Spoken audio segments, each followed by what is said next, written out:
Thanks for checking out episode 52 of the Unlockable podcast. Hannah and I are back with another research-based history episode today. We're going to be talking all about the developer and publisher Atlus.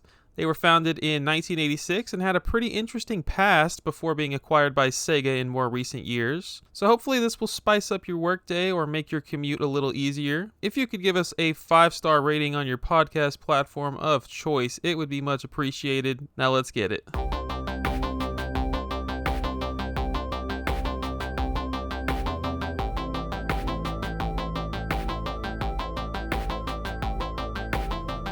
Welcome back to the Unlockable podcast. My name's Christian, and I'm joined as always by the Game Girl Advance SP. That's me. How are you, Hannah?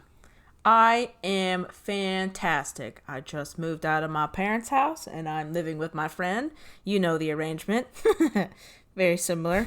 But yeah, it is super nice. I got my own room again, got my own space. I did not move all of my games and stuff, just because she lived here before, so it was fully furnished, and all of her stuff's here. And I really didn't feel like living amongst a bunch of boxes. So I have some things here, like my Switch and some other things, but not the whole collection. I think I need a whole house for that. And I ain't there yet. Yeah, I feel that, I am thankfully in a house, but I don't know what's next for me when I leave this place. I don't think I'm going to be ready to buy a house yet, and I'm not going to live in an apartment, so I don't know. I got a lot of crap that I have to carry with me. 2,000 games worth. Sheesh. Did you go through and you count all those, or is that just like an approximation? No, I'm a normal person who has game eye, Hannah. Oh. No, I do not. I used it for a while, and then I realized that I had way too many games for that. And I was just acquiring them so quickly, I just couldn't keep up. And I don't know where I left off. Yeah. I mean, you need the app when you start buying duplicates. That was kind of like the mark where you're like, oh, okay, this is an issue. Especially like, you're going for a GameCube set. Yeah. Okay, well, that's very specific. You know exactly what you need for that one. I'm not that crazy. Never do that.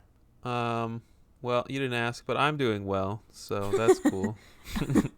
Yeah, so you got some pets with you. That's pretty cool. You got some roommates' pets that you get to hang out with.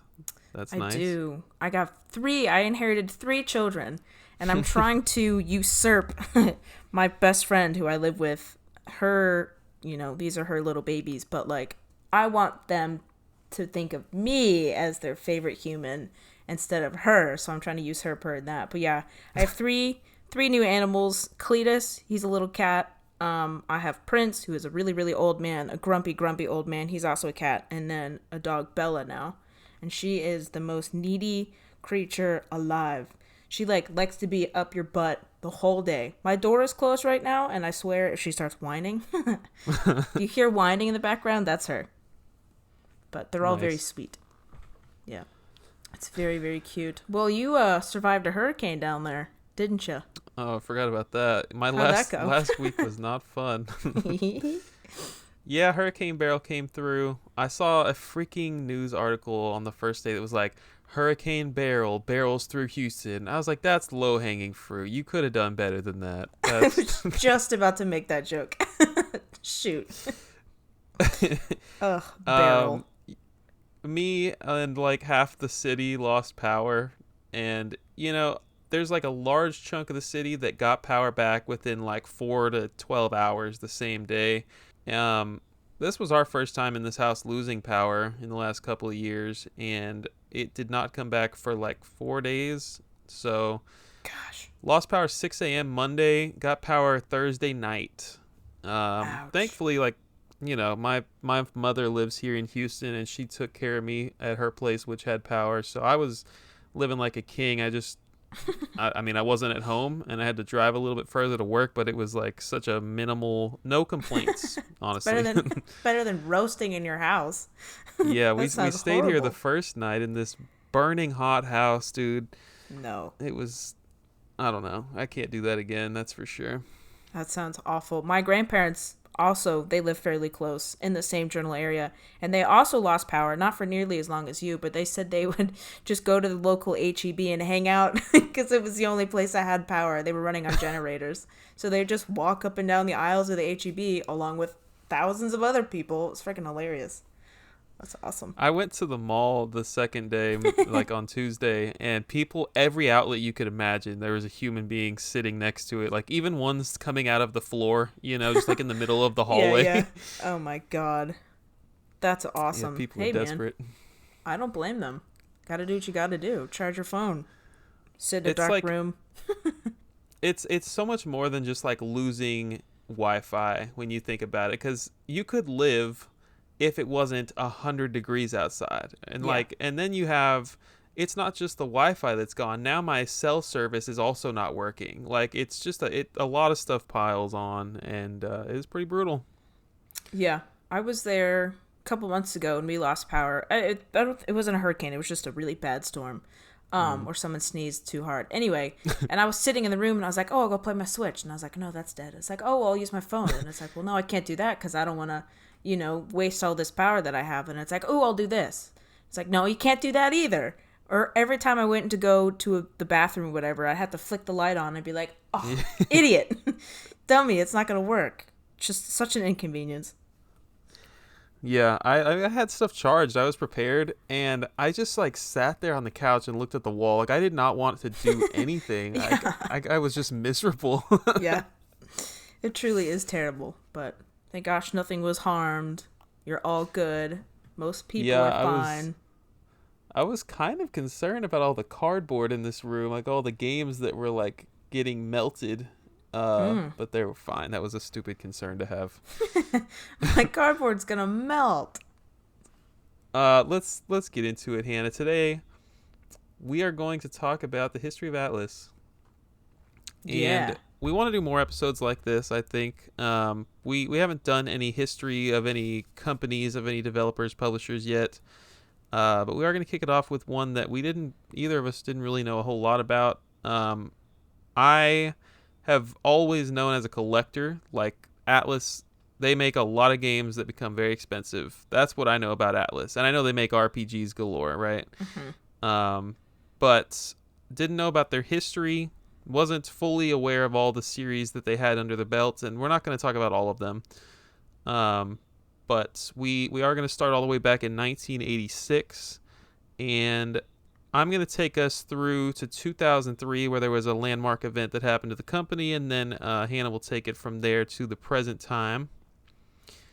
We're going to talk about some of their biggest franchises. You guys probably know which ones we're going to talk about for the most part.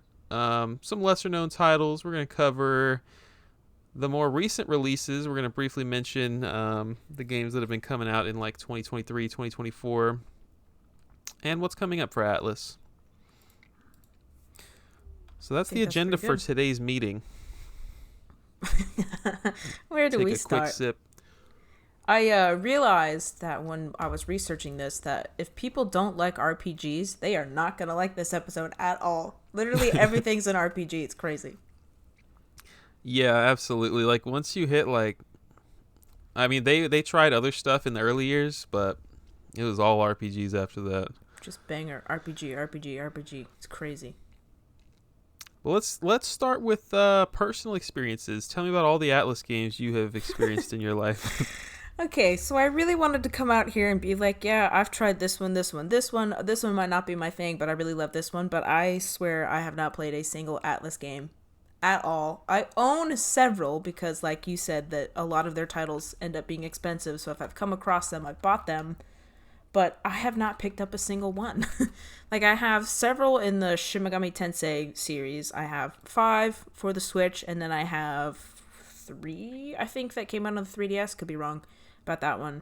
And I also have, I don't know, some of the other games in the series. The Devil Summoner or Demon Summoner or whatever. I have some of those, but I have not picked up a single one. And I'm ashamed. The one exception that doesn't really count is a little game called Dokapon Kingdom. Okay, I'll take that. Give me some credit. I mean, they only published it on the Wii and PS2, and we are not playing that version, and they had nothing to No. do with development, so it doesn't really count, but I thought I'd Oh, mention it. dang it! I didn't know that. Rats. But we'll talk about Dokapon towards the end. Me personally, I forgot about this game, so I was taking notes, but Trauma Center. I have played one of those games. Never beat it or anything. I played Trauma Center Second Opinion on the Wii. Funny thing about that game is I bought it as a gift for my cousin for like his birthday or something. And like at the time, he was like he wanted to be a doctor. That was the profession he wanted to pursue, and I was like, "Bet, this is the perfect game." Got it from GameStop used for him. And I played the game before I gave it to him. What person does that? Who does that? I probably would. I'd test it out. Yeah, I just had to make sure it works, right? Wink. Yeah, I played it, and then I didn't get too far, and then like fast forward like a decade and a half, I played it probably in the last 3 years for a little bit. And it's a fun game. I've never sat down and like committed to playing through it. But it is. I guess we'll talk about it later. But it's a very difficult game, and I think it is something I would enjoy if I were to sit down and play it. It's a cool game. So you never ended up giving it to him? I gave it to him. Yeah, I don't know where I got a copy. Somewhere in my garage sale or Goodwill days. I was about to say, you kept it all those years? Well, is he a doctor? Is he a surgeon? What's happening? Nope, none of that. Not even anything close. The game didn't work Damn. for him. No family doctor. The other thing I wanted to mention is I got probably a year ago now Soul Hackers 2 on the Xbox. This game just came out in 2023, I believe. And it is dirt cheap right now if anybody's interested. But it is a game that I haven't played yet, but I really want to. It's a sequel. Well, you know what? I'm not even going to talk about it right now. But it is an interesting story that we'll get into. Very strange story. Okay, let's talk about the history. Let's start all the way back in 1986. I found Atlus's timeline that actually used to be on their website. I used the Wayback Machine to go retrieve that, and that was helpful for this. Persona Central was a good website for us both. I saw that you sent a link from there, and I had also had one there. Yep. Megatengaku.wordpress.com was helpful. Of course, Wikipedia is always going to be helpful. Yeah, those were the big few for me. Wow. To cite my sources here. Very nice. So they used to spell the company ATLAS. It used to be Atlus Co. Limited. I don't know why. I don't know what caused them to change it. I didn't find much on that. But the company was founded with the intent to develop games for other publishers. The first game that they released was Digital Devil Story Megami Tensei. It was released on the FM7 home computer, and then it was later brought to the Famicom. And so they were developing stuff for a few years before they ever decided that they were going to go and start publishing stuff. By 1987, they'd expanded into selling, quote, business-oriented amusement equipment. Sure. It's a very strange wording there. I really don't know what that means. Okay. It could mean like arcade cabinets. It could mean I don't know. But a couple years later, March 1989, they started selling commercial karaoke equipment, and they started running like these karaoke facilities, and that was a big money bringer for them. In late 1989, early 1990, they published a video game for the first time. So for 4 years-ish, they were just developing games, and then they were like, you know what, screw it. Here in Japan, we are going to develop a game and publish it. And that game was Quirk, as it is called in North America and Europe, but it is actually called Puzzle Boy over in Japan. And that's a Game Boy game. They were only the publisher in Japan. Nintendo actually published it in Europe, and Acclaim went on to publish it in North America. It was around this time that they started expanding by selling games to the U.S. markets. So they started reaching out to people, to publishers, to get their games over here. They also opened their very first directly managed game center in front of Meiji University, which is in Japan. What that means is, to my best guess at least, is that this is just a big arcade. And they opened it right in front of a university because that was their target demographic. Smart. 1992, the first arcade game was developed by Atlus, or their first arcade game. It was Blazion, is how I'm going to pronounce it. It's BLA with a capital Z, Eon. Blazion. It's a shmup, I'm pretty sure. October of that year, Shin Megami Tensei came out on Super Famicom. Big notable release there. 1990 to 1994, they released about 40 games, Hannah, and developed about half of them. That's freaking nuts. That is crazy. So, about 20 of them were developed in-house by freaking Atlus, and the other 20 they just published, which in a 5-year span is pretty nuts. That's crazy. In 1995, Sega and Atlus worked together to develop a photo sticker booth called Purikura. This was apparently like a big moneymaker for them. In 1997, Wikipedia says it made up 70% of the company's revenue. Whoa. A woman named Sasaki Miho at Atlus came up with the idea, and she was initially turned down, but they later pursued the idea. And these would appear in Japanese arcades. They were essentially like what we see today. They're just like digital photo booths that let you put silly designs on the image and then print them out. I'm sure you've seen those. Yeah. You know how much money I wasted on those? Yeah. Yeah, like famously, there's one picture of my dad and I that I know it says like wanted on it, you know, and it looks all Western and right. and stuff. It's the silliest thing, but yeah, we have had those around for ages. So fun. And this is where they started. Like, this is literally the people that invented them, which is neat. They didn't invent like the digital photo booth, but the ones that like made it. Like, honestly, the Wikipedia article credited this as like a major source for like the invention of selfies. Like, it was like they make it sound like it's a huge deal, which is funny, but it's probably true. So yeah, you can just imagine like couples are hanging out at the arcade and they see a photo booth, and then they were just apparently super popular over there in Japan. And then SNK and Konami would later copy the idea, create their own booths. October of 1995, same year, first Megami Tensei game releases outside of Japan. You know what it is? No. Shin Megami Tensei 3. It's freaking Jack Brothers on the Virtual Boy. Whoa. I do know about Jack Brothers. It's like one of like 12 or 14 games that ever released on the Virtual Boy here in North America, and it just happened to be a spin-off of the Megami Tensei series. I bet that game's like $500, right? You wish it was that cheap.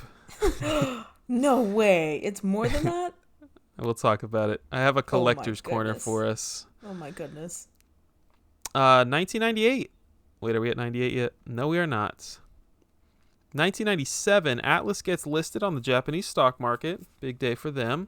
United States subsidiary is established at some point between like 97 and 98, maybe. It's very confusing. I found multiple timelines on multiple websites, including the I should really just trust the Atlus website, but it's something about it is just very off. So one says Atlus was established in America in 1991 as a company called Asuka, before it was ever even called Atlus. Another timeline says they formed the hang on. The Western branch was called Asuka. And then another one says that they formed in 1997, Atlus West, and another one says 1999, Atlus USA. So I don't know. It's a little iffy, but sometime in the 90s, a Western branch was brought for Atlus. Huh. Regardless, though, the branch was focused on localizing Atlus games for English audiences. So my understanding of like publishing is that it involves a lot of translation efforts. I think that was, especially back then, I think that was a huge task for publishers. Famously, working designs had to be that middleman for a lot of games in the 90s to bring over games that previously were Japanese exclusive. Atlus was doing that for their own games. So we get to 1998. We have a Malaysian subsidiary is established over in Singapore. And in 2000, Atlus acquires CareerSoft, so they would become the only publisher for the GrowLancer games. CareerSoft developers would eventually get dissolved into the Atlus team, and they would go on to start working on Shin Megami Tensei games. And the company ended up taking a loss financially for 2 years in a row. So in 2001, they appointed a new CEO and announced a reformation plan. And that is where our story stops, because Hannah's going to take over from this point on. Yes. So let me hear it. My stuff is from 2003 to the present day, or at least as close as I can get. So like you said, Atlus was not in a very, very good spot. They were kind of bleeding money, as you will. So in 2003, Atlus was bought by a Japanese toy maker, really, really, very random, called Takara. And Takara at the time was one of the biggest toy companies in Japan, along with Tomy and Bandai. Their biggest hit at the time was Beyblade. Did you ever play Beyblades? Oh, I never did, but I'm obviously very familiar. Oh, did you ever watch the anime?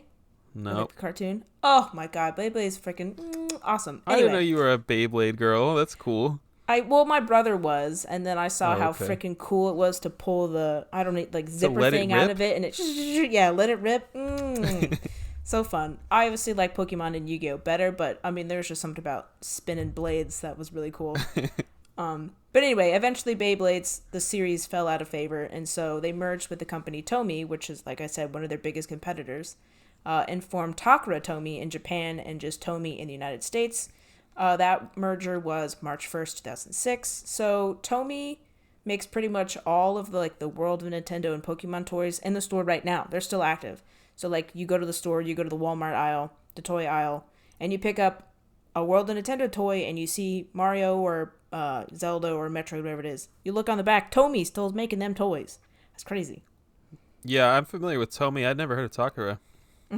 So now, I mean, Takara's a part of Tomy now, but Right. it's only in Japan, so we don't have to worry about it. Anyway, they were also involved with Jenga production, Teletubbies, if you remember that, way back when. Yeah. The Kingdom Hearts trading card game, which I didn't know that was a thing, and freaking Furbies, dude. Wow. The nightmare demon fuel of the freaking 90s and 2000s. Furby. Yep. Classic. Isn't that awesome? Also, at some point in 2006, Atlus entered the Pachislo, I believe that's how you say it, business. And Pachislo are a kind of Japanese gambling machine where there are 3 different slots, and each slot has its own button, so you have to press it, try to get the 3 images to line up, and then you win, blah, blah, blah, blah, blah. You've seen it in Mario games, you've seen it in Yoshi games. It's like the Isn't it gambling. Pachinko? See, Pachinko is something else, but this one very specifically said Pachislo. Pachislo. Interesting. All right. I don't know what makes them different or if there's a distinction there, but this one made it very, very clear. Pachislo. In 2007, it acquired and merged with the Game Center business from Marvelous Entertainment, and we've talked about Marvelous previously. They do the Harvest Moon stuff. Moon, Story of Seasons, yeah. One of them. Yep. Go watch that episode on that. That was a long one. Anyway, this deal didn't last very long, though, so their arcade and gambling machine production ended in 2009. Wah, wah. Anyway, going back to 2006, after the deal between Atlus and Takara, the toy company, that was also short-lived, and Takara sold Atlus to the Index Corporation in November of 2006. Atlus acted as a subsidiary of Index Corporation, but then was dissolved in 2010. Index Corp retained Atlus's game rights and brand name and use it honestly as just like a marketing tool. Like they knew Atlus was making really good games and they're like, we want the name, but like we don't want you, if that makes sense. Which was so stupid. Obviously it didn't end very well for them. As part of the merger, most employees of what was once Atlus were relocated to Index. For almost 3 years, though, from 2010 to 2013, the company, Atlus, basically didn't exist at all. There was no Atlus employees, there was no offices, no legal structure, nothing. Atlus, Right. or the brand name, was essentially just a label slapped on some games. Which is such a waste. Anyway, during this time, Index was suffering from some serious financial problems and was accused of some illegal practices. So the company was revealed to be guilty of fraud. And so they were forced to enter bankruptcy and dismantle itself completely over there in Japan, obviously not in the U.S. At the same time, they're also suffering from $250 million debt. That Nice. is a crushing debt. Both the chairman and the president of Index were arrested for falsifying stock records, accounting fraud, and inflating prices. So, like, just all around bad guy activities. Nice. Not awesome? And so after that, a large scale, because obviously they were hemorrhaging money, and they're like, okay, we need to sell off some of these assets. A bidding war started over the ownership of Atlus, and Sega eventually won that with a bid of $128 million. Which does not seem... I mean, that's a No. lot of money, but that is not as much money as they're raking in now. That got That them was out of their one debt heck of they a had good over there at Index. Yeah, a little bit of it. Yeah, that's Yeah. not a lot of money. Like we have things like Activision and stuff being acquired. We have companies being acquired all the time. That seems like a very low number. That was a bargain. I mean, imagine how much money they're making now. I mean, I think Persona 5 made that and then some.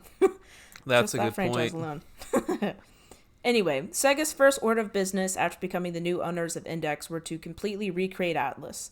So, on September 5th of 2013, they created Sega Dream Corporation, transferred all of Index assets to it, and then renamed it to Index Corporation. So the naming here gets really freaking confusing. Just stick with me. In February of 2014, Sega finalized the splitting of Index. So the old Index, which was created as Sega Dream, was renamed to Atlus and retained all of Atlus's and CareerSoft's assets, which you talked about previously. And then the rest of the assets were moved into a new Index. So Atlus and then new Index.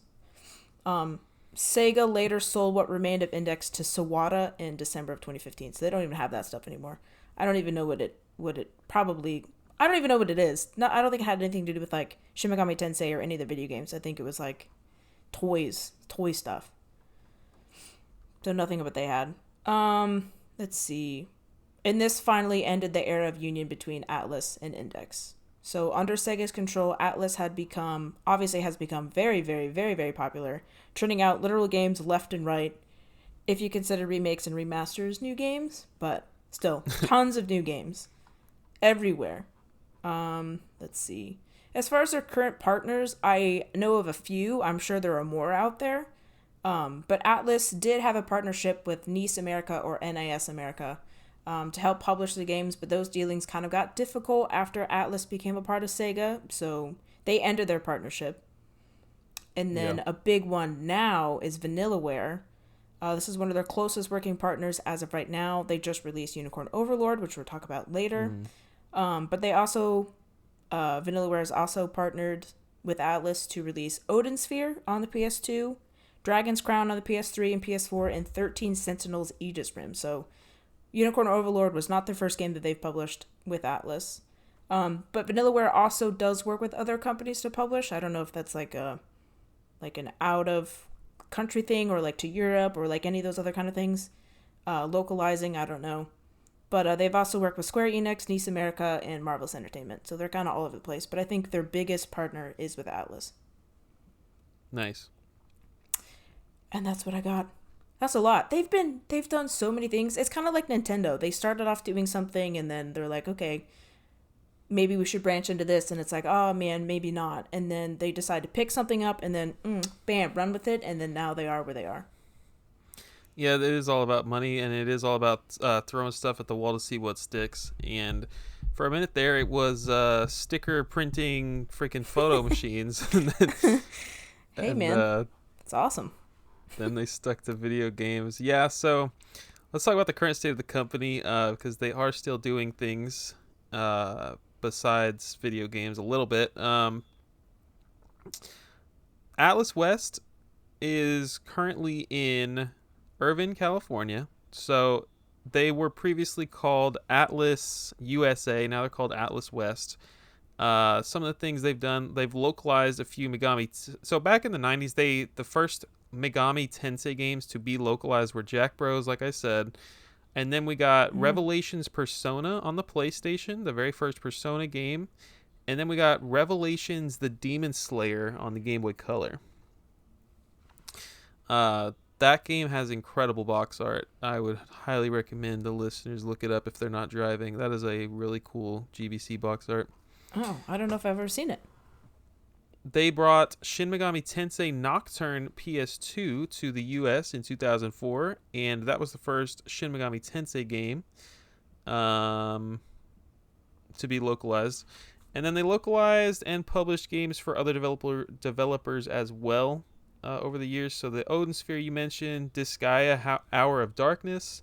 They did Snowboard Kids back in the day in the N64 and on the DS. And they picked up publishing where Working Designs left off on the Grow Lancer series. And nowadays, all U.S. Atlus Nowadays, all U.S. Atlus localization efforts are published by Sega. So, like you were just talking about Unicorn Overlord, that kind of contradicts this. That game's published by Atlus, right? Mm-hmm. Interesting. So apparently not all U.S. Atlus localization efforts are published by Sega. Well, I don't know. Maybe that line is actually referring to Atlus developed stuff. So that doesn't count because that's a Vanillaware developed game that Atlus published here in the U.S. Yep. And then there's a European Oceania branch. They didn't have a dedicated European branch until 2017, super recent. Whoa. A lot of their titles were published by NIS America up to this point, and Atlus is stationed inside of Sega Europe's offices nowadays, and they distribute games from there. So they do have a lot of like actual manufacturing and distribution on top of the localization efforts. Right. But tell me about Jack Frost. Okay, first you mentioned that they published a Disgaea game, right? One of them or all of them? Yeah, that one of them at least. Oh, I've played one of them. I played one of them on the PS2, so maybe I have played one. It wasn't for me. Okay, anyway, Jack Frost. So this is the official mascot of Atlus. He's very cute. He looks like a snowman with arms. He's white with big black eyes, a mouth and two sharp little teeth. No nose and arms. So he kind of looks like he has a jack-o'-lantern face, but like on a snowman body with arms. Very cute. He appears in several games. Oh, he also has a navy like jester outfit, a jester hat, and like a jester collar and shoes. So he's a jester snowman, if you will. He appears in several games in the Shin Megami Tensei series, as well as Jack Bros, which you said, and the Persona games, some Persona games. Jack Bros, I think you're going to talk about that a little bit later, but he also has 3 brothers. He has many other family members throughout the series, but Jack Frost, specifically in Jack Bros, Jack Frost, Jack Lantern, and Jack Skeleton are all his brothers, and I thought that was very fun. Not Jack O'Lantern. I didn't write down anything about the gameplay of that game, so I'm glad you told me that. I didn't know that. Okay, anyway, I'll tell you some more. So it follows these 3 brothers who came to the human world for Halloween and must get back to their world before the portal between the worlds close. That's just so much fun. He is also a hidden character in a game called SBK Snowboard Kids. He plays a larger role in the Japanese version of the game and not the US version. I don't know why. It's the 3rd and final installment of the Snowboard Kids games, which came out on the Nintendo 64. This one, specifically SBK Snowboard Kids, came out on the DS in 2005. All the Snowboard Kids games were developed by other companies. The two on the N64 were published by Racdym or Racdym, Racdym. Developed. Yes. Yes, that's what I meant. And were developed, and the DS one was developed by Inglove. He has some more family members in some of the other series. He was introduced in Shin Megami Tensei 2. They are King Frost, Pyro Frost, which I imagine is fire, right? Fire snowman, or Jack-o'-lantern in some localizations. Oh, maybe he's a pumpkin. I don't know. I didn't look at all these. Frost 5, Senshi, and Black Frost. Was Jack Bros his first game? Jack Frost? What? Jack Bros, do you know if that was his first game that he was in? If Jack Bros came out before Shin Megami Tensei, the first one, then yes. No. Oh, then no. I don't think so. Yeah, no, I don't think so. I think his first appearance was Shin Megami Tensei in that series. Gotcha. But yeah, so it's not just him. He's got some brothers and sisters. I love it. Yeah, he's very cool. Very neato. Not nearly as popular as Mario, of course, but he's there. Yeah, I think he's got his own statue, maybe, over there at Sega now. Oh, really? Sega has like 3 statues representing like the companies they own. Obviously, Sonic is one, and I think Atlus's might be Jack Frost, or it might be something from Persona. I don't remember. That's fun. I didn't know that. That's really cool. They're collecting trophies. Real life Right. amiibos. All right. Oh, yeah. Then it's me again. So I just wanted to briefly mention that they are both a developer and a publisher. They weren't always that way, of course, but I think it made more sense for them to become both a developer and publisher because they were big enough to do it. This means that Atlus is responsible for the actual creation and programming of a game, plus, that's on the developer side, plus the responsibilities of a publisher, which are marketing, distribution, financing, and decision-making on a game. Now, I don't know how much they share of that with Sega now or with some of their other partners, but they have been known to do all of those things in the past, if that makes sense. I gotcha. So yeah, they're both. Sometimes they're only one, and sometimes they're only the other one. So they're all around doing Whatever stuff. they needed to do to get some money. Yep, all around doing the things. So Sega has 4 statues in their lobby or whatever. It's Sega, Sonic, Atlus is Jack Frost. They got Sammy, which I've heard of Sammy. I don't know much about Sammy. I think they do RPGs as well, or they used to. They have an alien wearing headphones. Boo. Nobody's ever heard of that. And then freaking Rovio. They own Rovio for Angry Birds, so there's a statue for that as well. Oh, like the main green bird? The red one. Oh, the red bird, main red bird. Oh, I didn't know that. Yeah, that was a pretty recent acquisition. So they ruined that game. Wah, wah. All right, let's talk about some of the biggest games and franchises. We have chosen 5 here. And I will say, after the first 2, it is a massive steep down slope, right? Like, they have 2 massive franchises, which is technically like one massive franchise. And then after that, they don't have a lot of franchises. But we're going to talk about 5. So kick us off with the biggest one. Oh, brother. So you gave me I think I picked this one. The most difficult, the most difficult one I could have possibly chosen. And yours kind of feeds off that. But of course, it's the Megami Tensei series. And if you're thinking, well, don't you mean the Shin Megami Tensei series? No, I don't. So the series is under one giant, or as far as I know, there's people out there who are just as confused as I am, even in the community. There's a series, this series is under one giant branch called the Megami Tensei series, but it is marketed internationally as Shin Megami Tensei. So if I say to you, the Shin Megami Tensei series, you're going to know what I mean, because it's all of it. But it's also can be known as the Revelation series, so just do with that what you will. Anyway, so when I say Shin Megami Tensei, I'm just referring to the series as a whole, because that's what we know it as over here in the States. The series is owned by Atlus, primarily being developed and published by them, but technically everything is owned by Sega. Like I said, I don't really know how that works. The series consists of several different spin-off series spanning all subgenres of RPGs. So if you like RPGs and you like a specific RPG, it's definitely going to be under this branch. The spin-offs include Megami Tensei Gaiden, Majin Tensei, Devil Summoner, Persona, Digital Devil Saga, Devil Children, and Devil Survivor. If you like devils and demons, this is good for you. They got it all. The first game in the series was titled Digital Devil Story Megami Tensei. There are actually 2 versions of this game out there, which I didn't know. Both versions are based on a trilogy of science fantasy novels by Japanese author Aya Nishitani.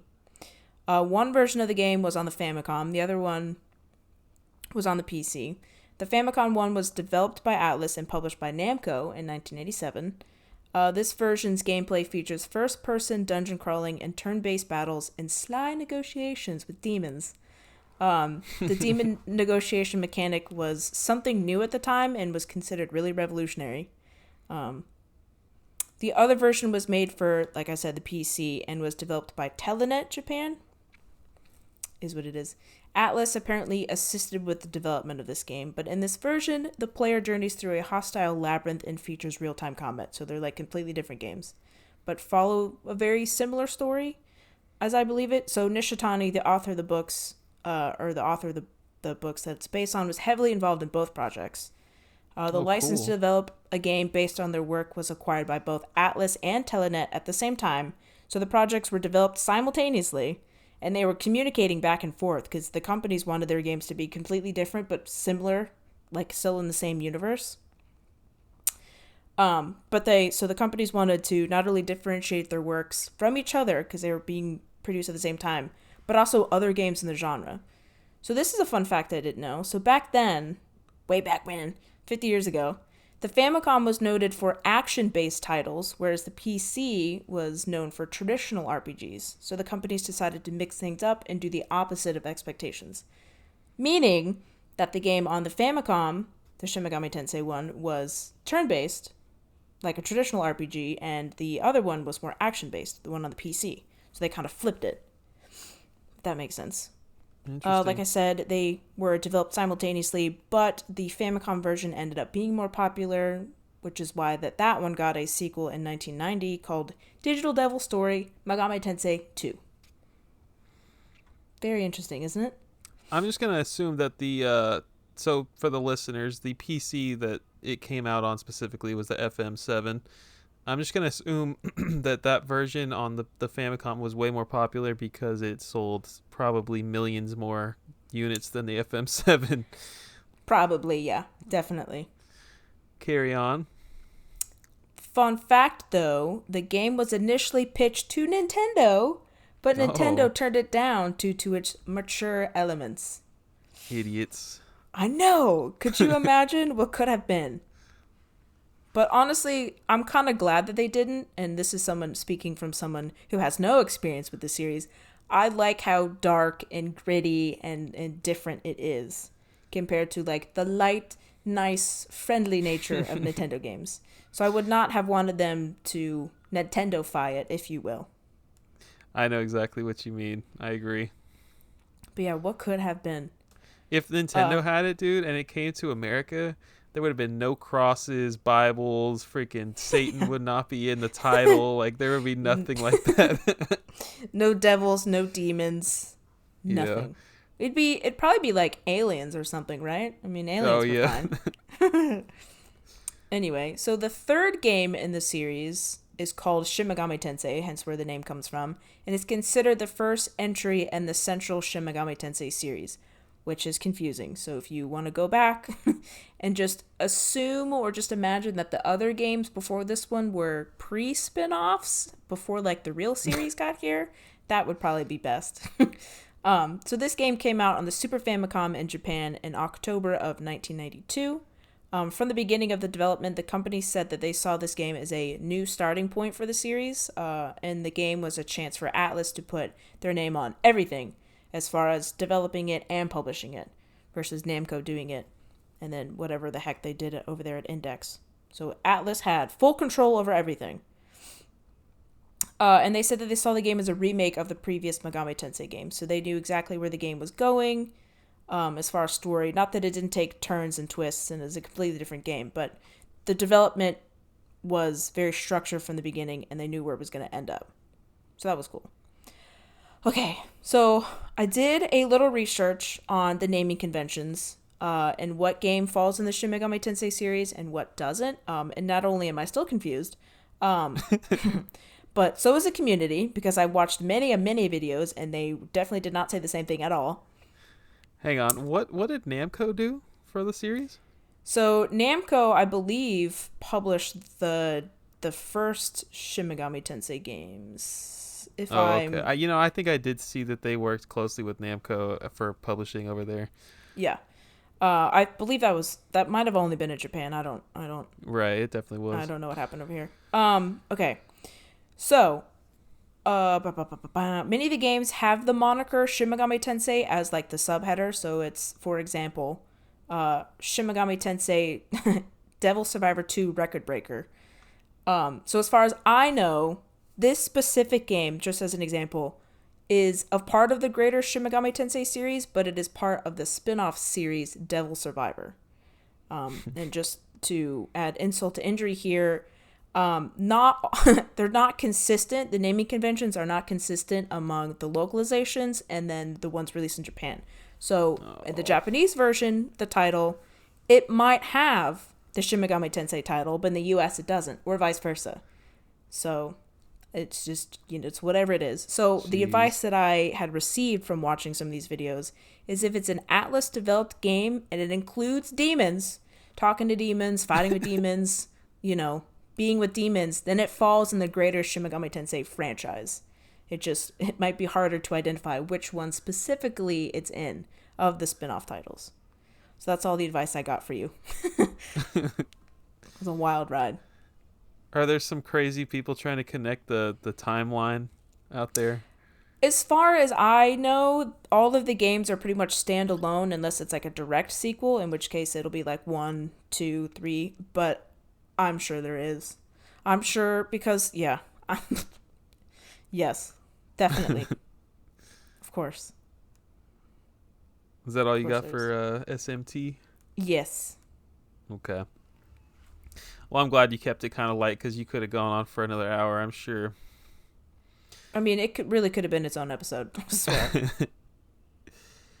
Yeah, so we didn't write down Devil Summoner. We didn't write down, I don't know. We did write down Persona, though. Persona, obviously, the other massive one here. So, like she said, Persona is a spinoff of Shin Megami Tensei. It's a series full of RPGs. First entry I mentioned earlier, 1996's Revelations: Persona on the original PlayStation. And the idea came from 1994 game called Shin Megami Tensei If ... which totally reminds me of like what Marvel's if? What If. Yeah. Uh-huh. That's probably what it was like or something. It had a high school setting, which is a recurring setting for the Persona games. People seem to really like that. Wikipedia says the series' overall theme is exploration of the human psyche and how the characters find their true selves, quote unquote. Wow. So I thought that was beautifully written. I didn't need to change anything there. Beautiful. A lot of religious themes throughout the series. There's tarot cards, mythology, and psychology. Demons.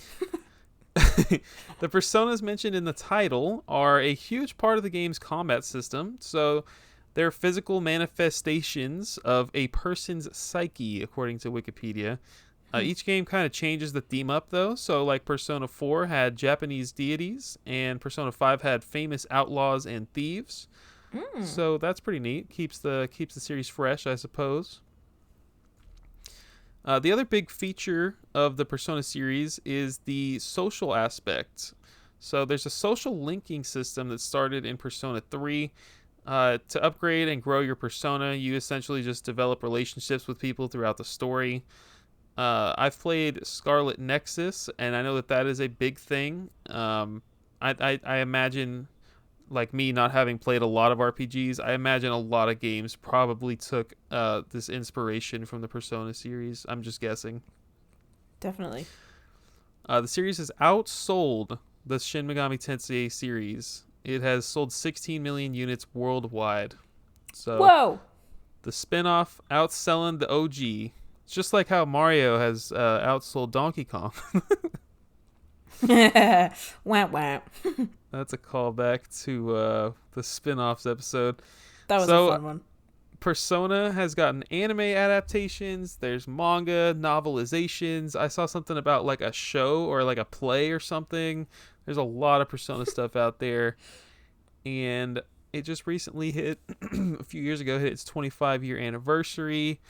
And they just recently got Persona 3 Reload this year. I think it was February. And that was, we'll talk about it a little bit. That was record-breaking for Atlus. Really? Oh, excited to hear about it. Certainly was. You're up. Ooh, okay. The next one I have here is Etrian Odyssey. Have you ever heard of that prior to this? Yeah, I think it's a 3DS game. Yeah, it's got a 3DS game. Yes. So there are 11 games in this series. It looks like 6 originals, 1 collection, 2 remakes, and 2 spin-offs. I think. All right. You know how I am with that. So the first game of the series was obviously just titled Etrian Odyssey.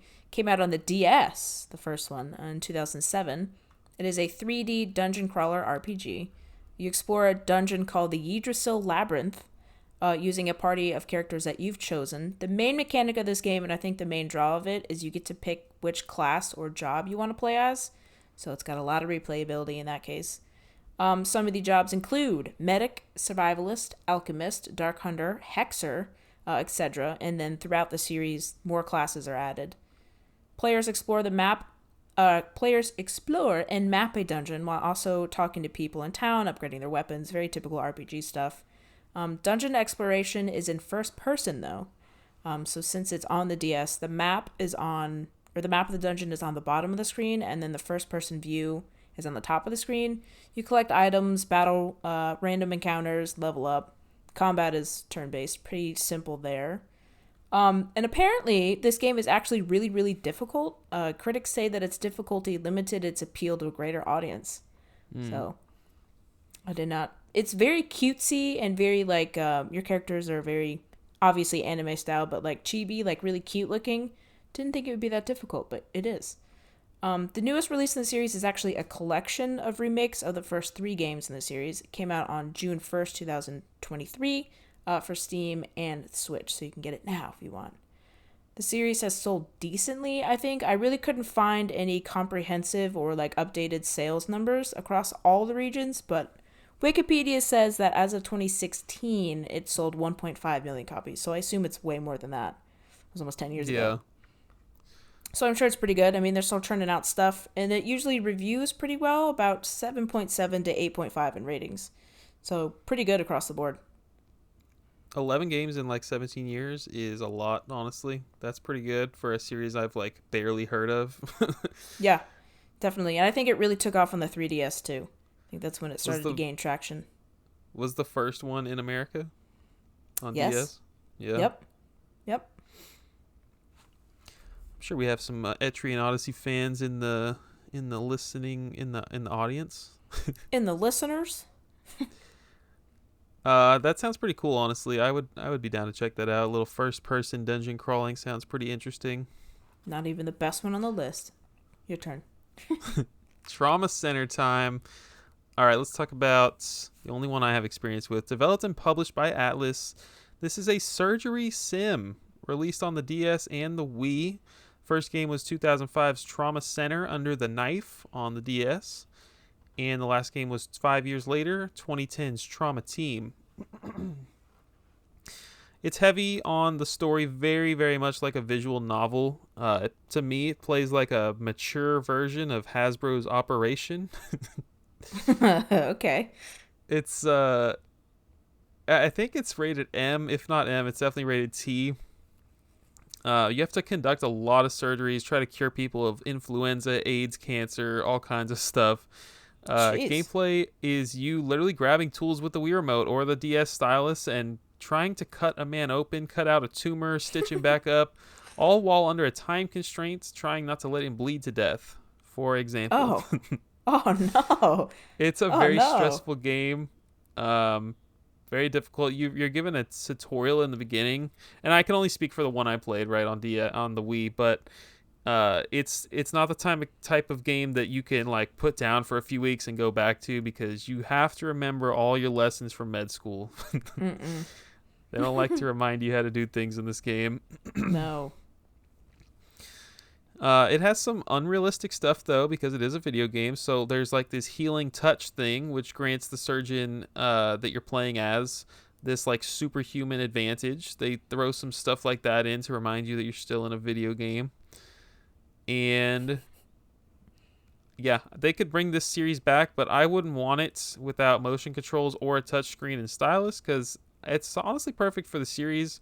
I don't think it would be fun. Like, a lot of the difficulty comes from like trying to cut someone's like tumor out, but you have to do it without like rupturing another thing in their body, Right, you right. know.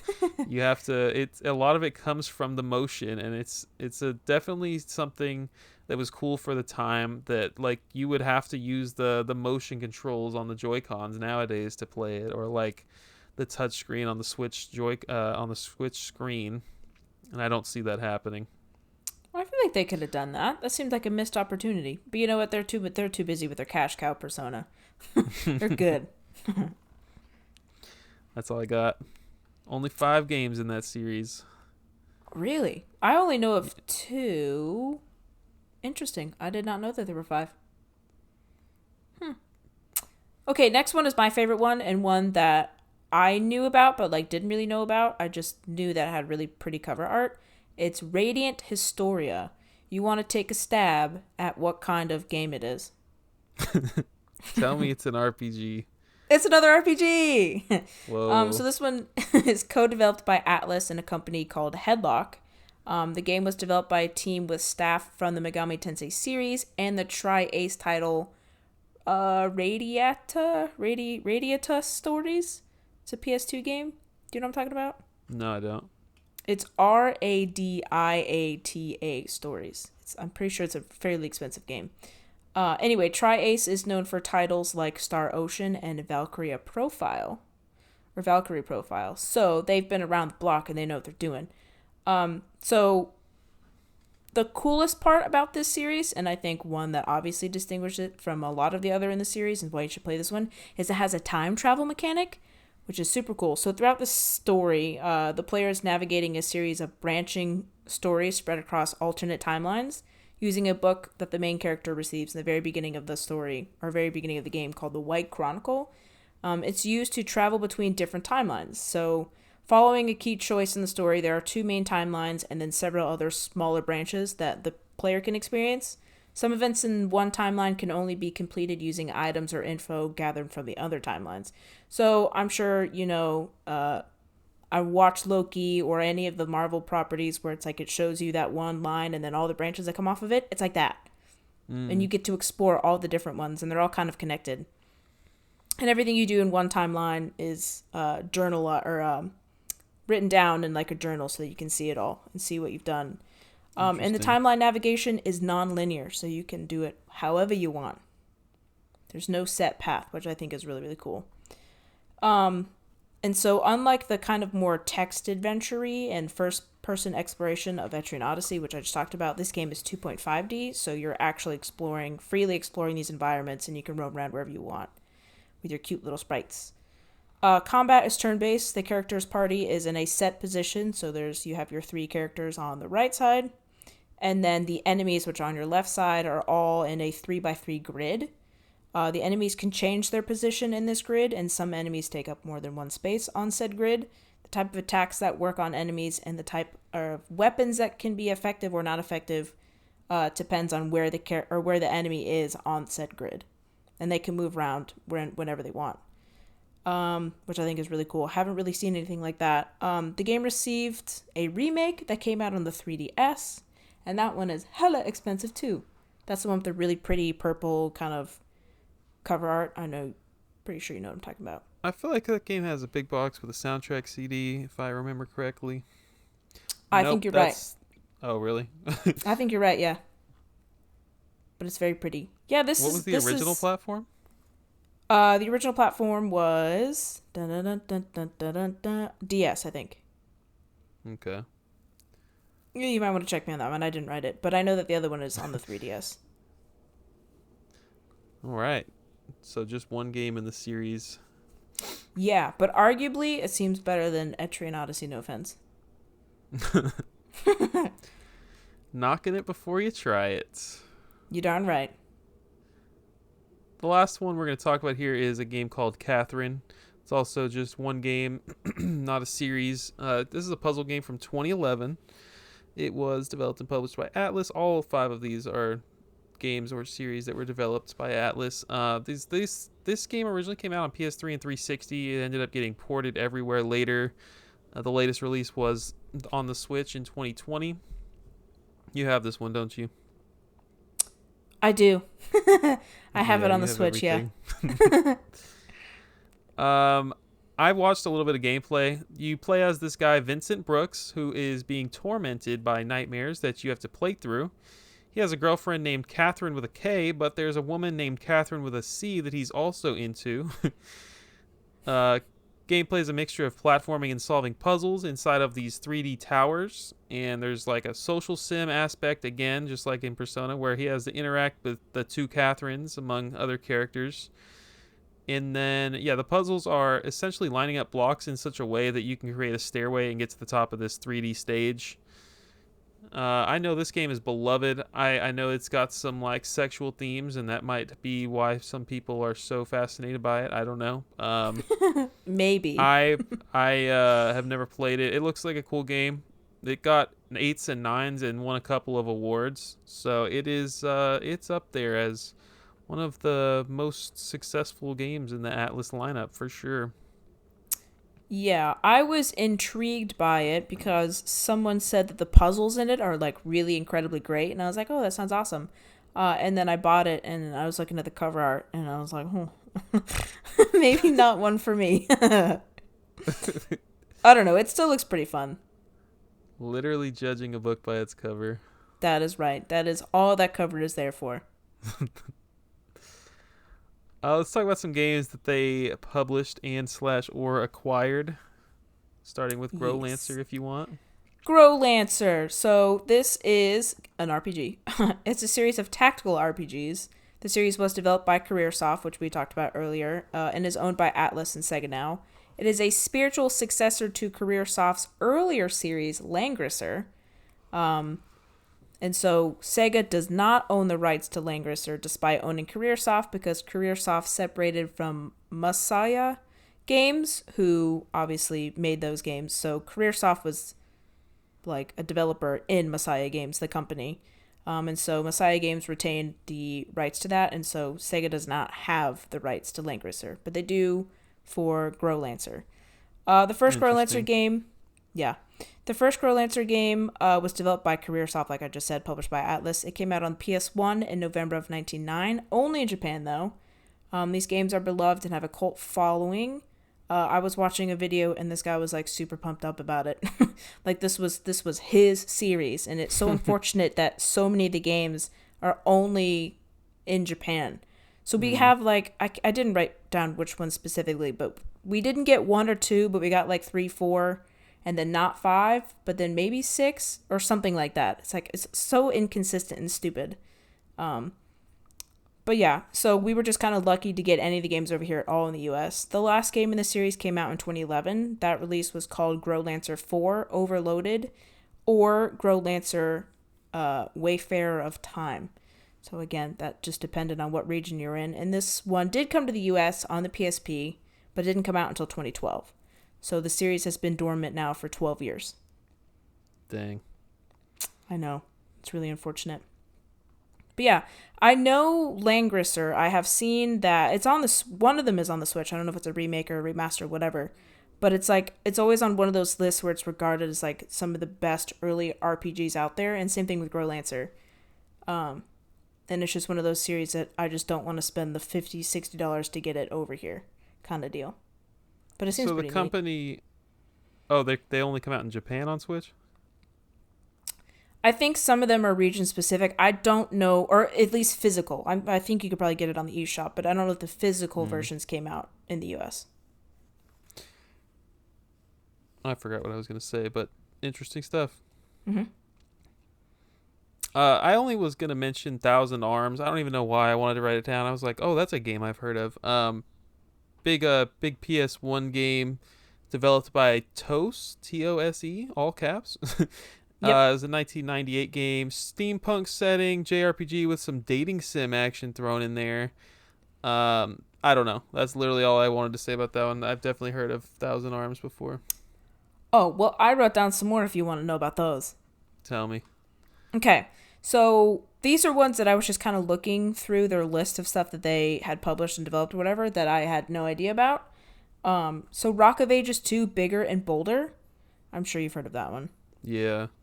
So it's a tower defense racing game. It's a sequel to the 2011 Rock of Ages. And it was developed by Ace Team. So they just published that one. Also, That doesn't sound Xenoclash. very Atlus. Yeah. Xenoclash 2. Don't know if you've heard of that one. It's a first-person action RPG and beat-em-up game. Have you heard of Nope. it? Okay. Also developed by Ace Team, came out in 2013 for the PS3 and the Xbox 360. You said this one earlier, Dokapon Kingdom, but we will reserve all of that information for next episode. We got Double Dragon Advance, published by Atlus, obviously, developed by a Japanese studio called Million. It's a remake of the 1987 arcade game Double Dragon. It's a side-scrolling beat-em-up game released for the Game Boy Advance, released first in the US in November of 2003 and Japan in March 2004. So we got it first. Also, another one that I had no idea about but looks really, really cute is the Robopon series. Have you heard of that? Definitely. Really? Yeah. They're expensive. Oh, okay. Well, that's why you know it. So think Pokemon and or think like Pokemon, but instead of like cute little Pokemons, it's robots instead. So the gameplay revolves around collecting, upgrading, and battling with cute little robotic characters. It's an RPG, but with robots. The releases of the game are actually kind of similar to Pokemon as well, because they have different versions. So the one on the Game Boy Color got 3 versions, actually. So it got Sun, Star, and Moon. Wink, wink. So did Pokemon steal those names from the Robopon series? Who knows? Anyway, the US only got the Sun version, and that came out in December of 2000. Developed and published by Hudson Soft in Japan, actually, and it was published by Atlus over here in the US. The same thing is true for Robopon 2, the Ring version and Cross version. They came out on the Game Boy Advance in 2002 in the US, developed by Red Company, published by Hudson Soft in Japan and Atlus in the US. So Funny thing about really that cool. is Hudson in the early days was developing stuff and Atlus was publishing it, I think. I think I saw that in my research. So they've had a relationship both ways there. Yeah, and same with Ace Team. It seems Oh, like in interesting. more recent years. The final one that I have here that I have actual information on is Dual Hearts. It's a platforming action adventure game for the PS2, developed by Matrix Software, published by Sony in Japan and Atlus in the US, which is a common moniker. And it is super expensive. It's like $100 if you want like a nice copy of it. Dual Hearts. Yeah, I'm not familiar. Dual Hearts. The other ones that I just wrote down because I thought they were fun is Yusha Heaven's Gate and Crusader of Senti. Atlas did Crusader of Senti? Yeah. Interesting. Oh, they just published it, right? I didn't know Yeah. That game, See? like, incredibly expensive. Really? Makes sense. Everything Yeah. Atlas touches. Right. But yeah, I thought that was really interesting. Some of those ones I had no idea. Crusader of Senti is like this Genesis game that people have made like they think it's super it's like a Link to the Past but on the Sega platform. It's one of those games that people really like to compare to Zelda, and it's actually on NSO now. Oh, really? Yeah. Oh, I might try that out.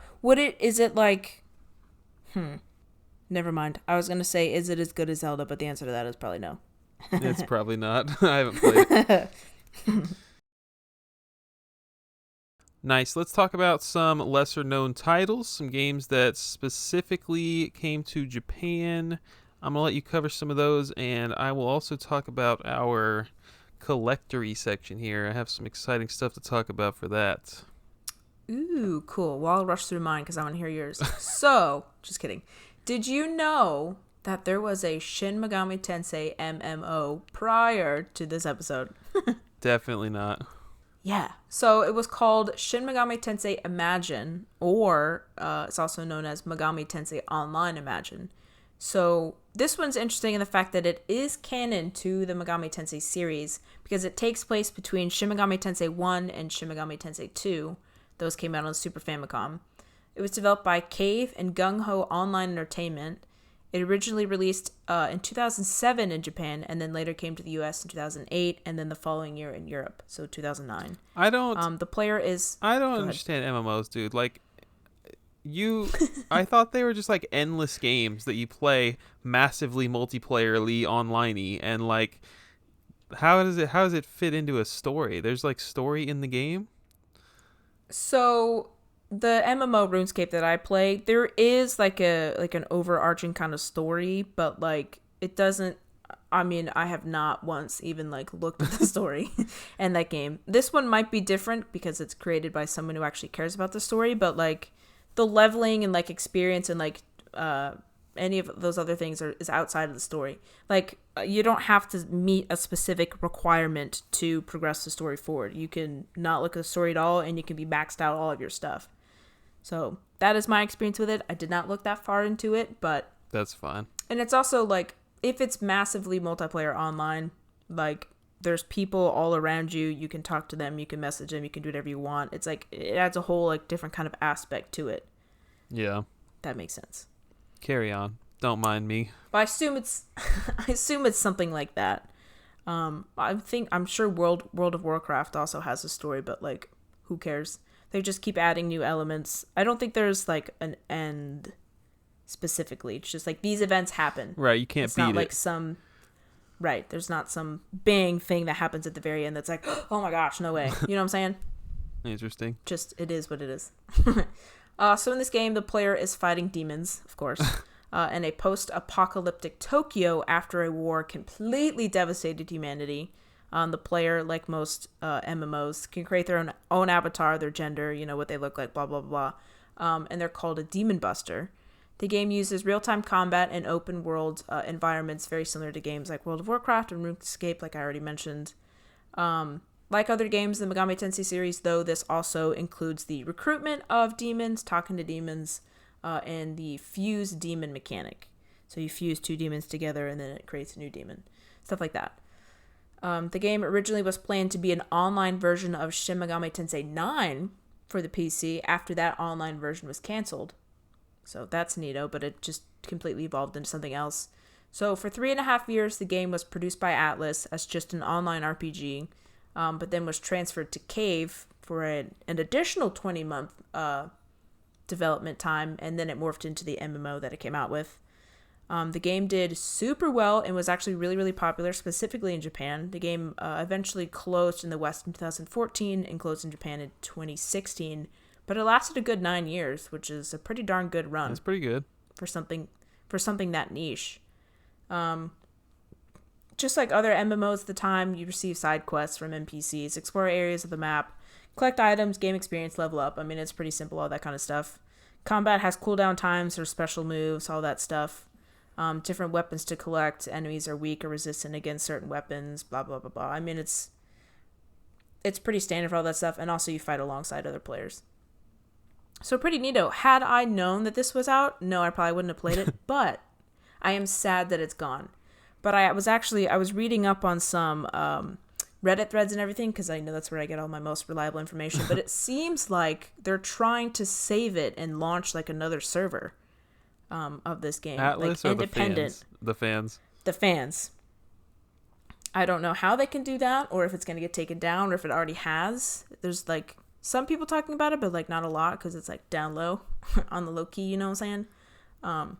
But yeah, I think I would definitely try it if it came back, because I think that sounds really fun. People love to do that. People love their MMOs and they never want to let them die. And there's so many fan servers out there for that type of stuff, which is cool. Yeah. It's sad I when mean, anything disappears.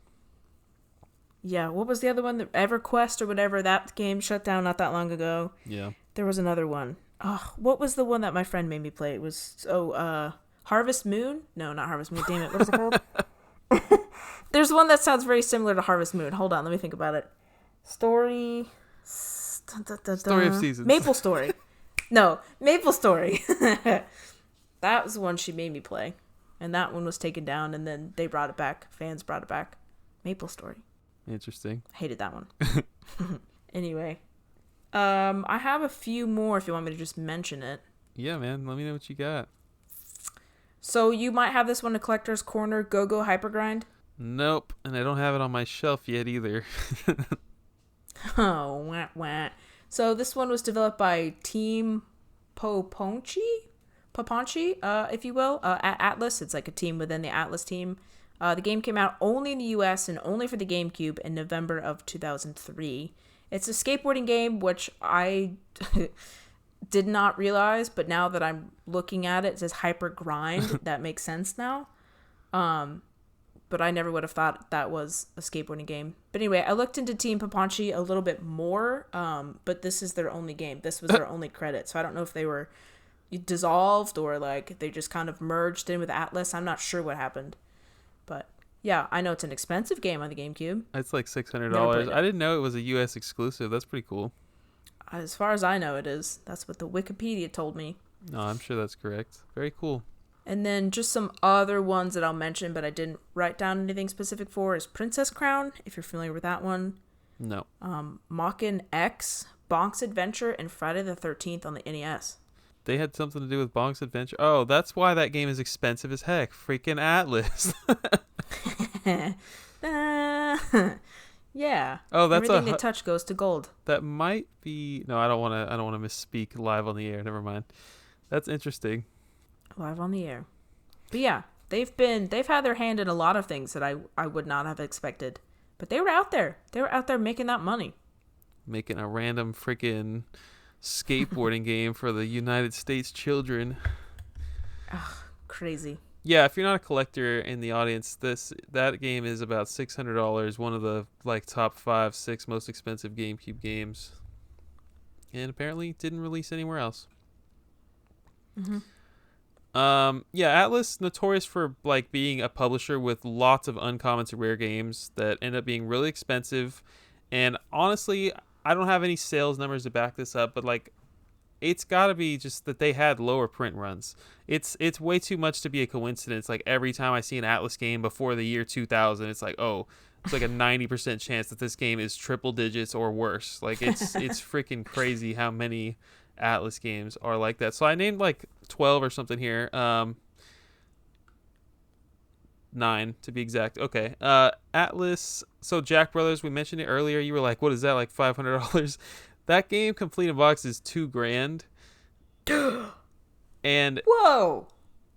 I think that the fact that it is Atlus and the fact that it is a freaking Megami Tensei game, the first Megami Tensei game for America, and the fact that it's a Virtual Boy, like that price totally checks out. Like that's, I think that game is a really cool collectible to have, honestly. Well, now that you said it, it sounds like a bargain. $2,000 yeah. for all those things? There's like no complete copies listed at the moment, and the only game, this is the only game that makes Virtual Boy collecting difficult. Right, because there's only like 14 games, and so normally it would be like an easy thing to just go, I'll go get the whole set real quick, but this game is the preventer. Sheesh. Is it the most expensive one? For Virtual Boy, yeah. Really? Oh, for geez. sure, by a mile. You texted me last night if I had the potato games written down. So no, I said the tater games. Yeah, sorry. So I love this about the Game Boy. There are 2 Atlus titles. There's Spud's Adventure, which is a potato, like an Idaho Spud. That complete copy of that game, incredibly rare game. The price charting price says $2,350 complete in box. Whoa. And then we go to Amazing Tater, which is incredibly rare. Price charting says it's about $5,000 for a complete in box. So Oh my gosh. Atlus has published two of the rarest games on the Game Boy. They've published the rarest game on the Virtual Boy. You're doing great so far. We're only 3 games in, Atlus. Sheesh. So the first Persona game, the rest of these are just kind of random. Like I didn't choose them because they were the most expensive. I just kind of, big titles that we've heard of before. Revelations Persona, 400 plus on the PlayStation. The first Persona game we got here in the United States. Oh, also just the first Persona game in general. And then there was that GBC one I mentioned earlier, Revelations, the Demon Slayer. That one's 400 to 500 complete in box.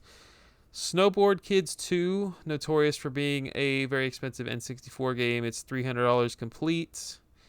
Whoa. These 2 games are cool. Demi Kids light and dark versions. Why are they cool, Christian? I have no idea. I just think the box art's cool. They're on Game Boy Advance. They're $500 plus each. Wow. This one's cool to me and no one else probably, but Wacky Races on the NES. I love me some Hanna-Barbera crap, so Wacky Races is one I would like to have, but it's $700 for a complete copy. Sheesh. And I just wrote a few more down that are just like in like the $100+ range, because funny enough, that's like the low end for freaking Atlus games. I mentioned Thousand Arms earlier. That game's like 100+. Etrian Odyssey 3, 100+. Cosmo Tank on Game Boy, another Game Boy game from Atlus that's expensive, just 100+. Yeah, some examples for you if you are not a collector and you were just like, what the heck did Atlus do before they started making Persona games all the time? This is the kind of crap they were doing. Making very low print run games. Gosh. Is there a website out there or something that knows exactly how many copies are out there, or no, that's like impossible? There's this website that we actually used it a little bit, you and I did, for that episode of the Super Robot Ties-In and the other mecha games. That site is called VG Charts with a Z, and it's not super reliable, unfortunately. They will cite their sources, thankfully, and they'll like say, oh yeah, this information was taken from here, and you click the link and it'll take you there, which is awesome. But most of the time, old 80s, 90s games, it is so hard to find sales information. It sucks. Damn, that's a bummer. Yeah. So that's Atlus. That's Atlus expensive games. Let's keep it going here. We're going to talk about some more modern stuff, recent releases, and what's coming soon. So I said I would talk about Soul Hackers 2. This is part of the Devil Summoner series, I believe. I didn't write that down. Yes, I did. 5th game in the Devil Summoner series, Soul Hackers 2. Look at that. It was like my 5th bullet point. So this is a 2022 turn-based RPG. I said 2023 earlier. Developed by Atlus. It's on PC, PS4, PS5, Xbox One, and Series X. It's the 5th game in the Devil Summoner series, which is a spin-off of Shin Megami Tensei. We know this by now. Right.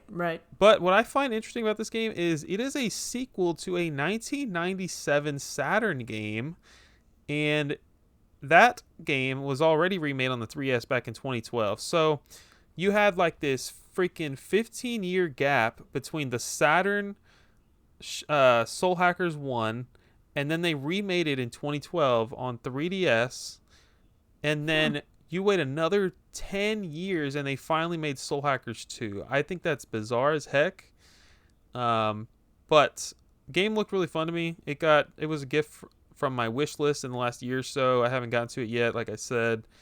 When you're not in battle, you're exploring dungeons and you do side missions, and it reminds me a lot of Scarlet Nexus, which I have talked about in the past. I enjoyed that game a lot, and it pretty much got 7s out of 10, so it's probably going to be a pretty decent game. Wow, I didn't know. So it came to the 3DS in the US? Yeah, you might recognize the cover when you see it. But yeah, it came to 3DS in the US. Oh, I bet that one's really expensive. I didn't check. It's one of those games that says like Shin Megami Tensei really tiny, and then it says like Devil Summoner, and then it finally says Soul Hackers. Oh, okay. I feel like I know exactly Right. what you're saying now that you said that. Huh. Next one I have here, Etrian Odyssey Origins Collection. Just to quickly mention this one, it was a 2023 remastered collection of the first 3 Etrian Odyssey games. Came to PC and Switch.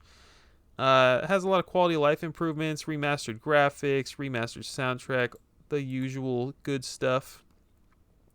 So yeah, always nice to have more modern, easy ways to access games, especially when you're Atlus and everything you make is expensive.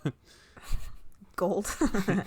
Okay, I have Persona 5 Tactica. It is a tactical RPG set in the Persona 5 universe. The events of this game take place concurrently with the events of Persona 5. So just to make that world a little more confusing for you. This game is tactical, like I said, so it follows grid-based navigation, turn-based combat, etc. Developed by P Studio, which is a part of Atlus's many production teams, and is obviously published by Sega and Atlus.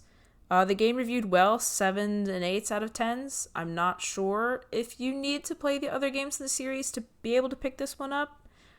I'm not sure. I also looked at how many Persona 5 specific games there are, and there are way too many. And then there's like spin-offs of those spin-offs. It's like a spin-off of a spin-off of a spin-off. I hate those kind of things. But yeah. So I think you can go to Walmart right now and pick this up for like $20 if you're nice. into the tactical RPG set.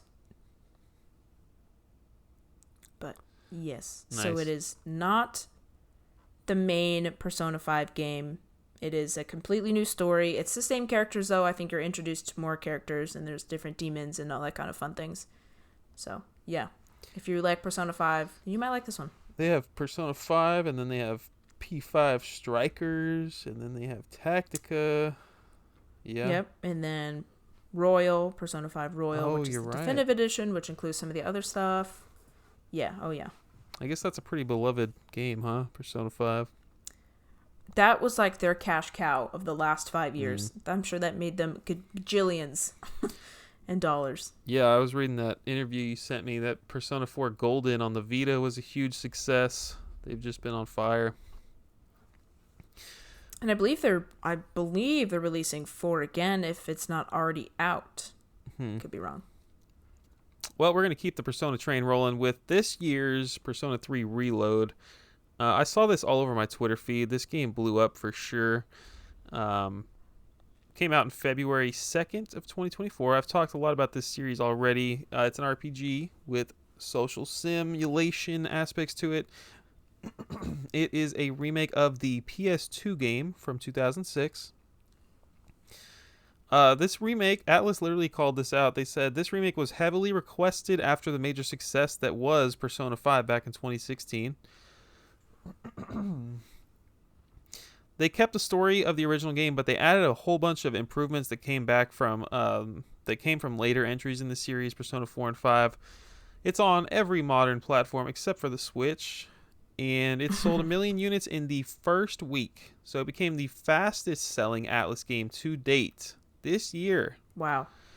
And that right there, honestly, is a testament to how the culture has really shifted, like outside of Japan.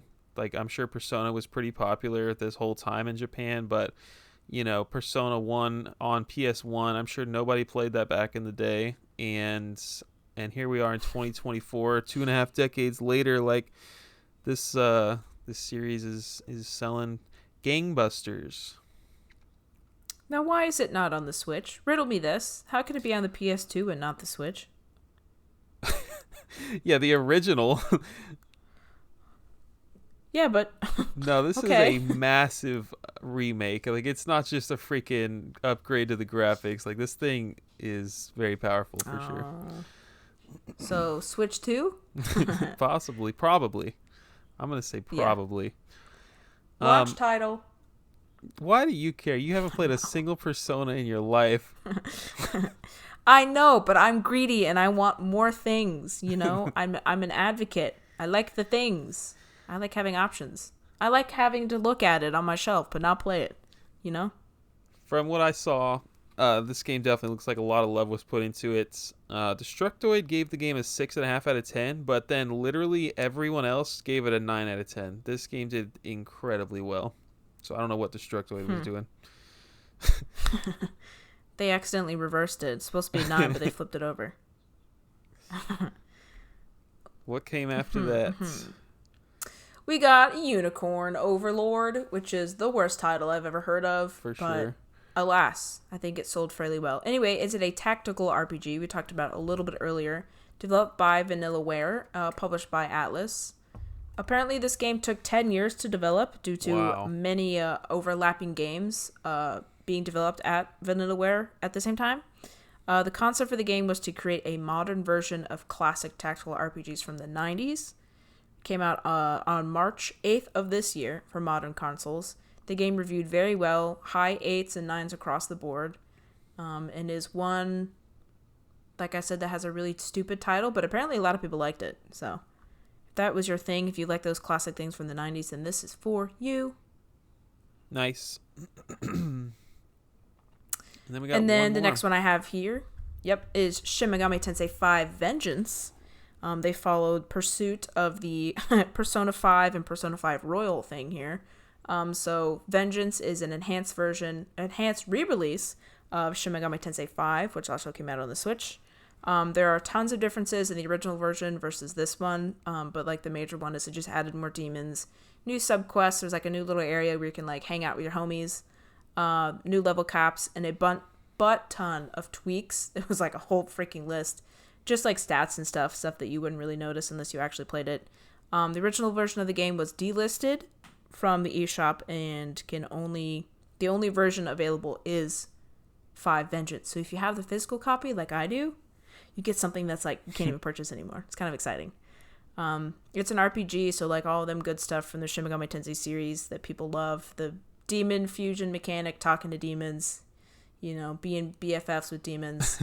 It's described as a hybrid between Shin Megami Tensei 3 Nocturne and Shin Megami Tensei 4. So if that's your thing, you're going to enjoy it. You said you have it? I have the Shin Megami, the base version, Shin Megami Tensei 5. I don't have Vengeance. That one just came out. Okay. But yeah, I do. I bought the Steelbook edition when it was like $20 or something. It's like, hell yeah, I want that. I did see that they were delisting that original version. That's super funny. Mm-hmm. So I have an exclusive something along with millions of other people. So that's what's out now from Atlus. The next thing they are dropping is Metaphor Refantasio. Refantasio is probably how you pronounce that. That comes out in October 11th. It's going to be on all consoles except for Switch again. First original game from Studio Zero, which itself is a creative department inside of Atlus. They had previously worked on the re-release of Catherine back in 2019. It's looking like a medieval fantasy setting that mirrors the modern real world. It's got a turn-based RPG, who would have thought, with, you guessed it, a social simulation side of things. The game looks really nice. The cutscenes are like you're watching an anime. Looks very similar to Persona, as someone who's never played the games before. So I imagine if you like Atlus RPGs, this is probably right up your alley. That's exciting. Comes out in October, you said? 3 months away. Wow. How soon? And it was just announced, too, like a couple months ago. Oh, wow. Yeah, I watched the trailer, but before that, I had not even heard of this game. How exciting. I'm sad that I don't get to play it, but, maybe one day. Yeah, Switch 2, I'm sure everything will be on Switch 2. Eventually.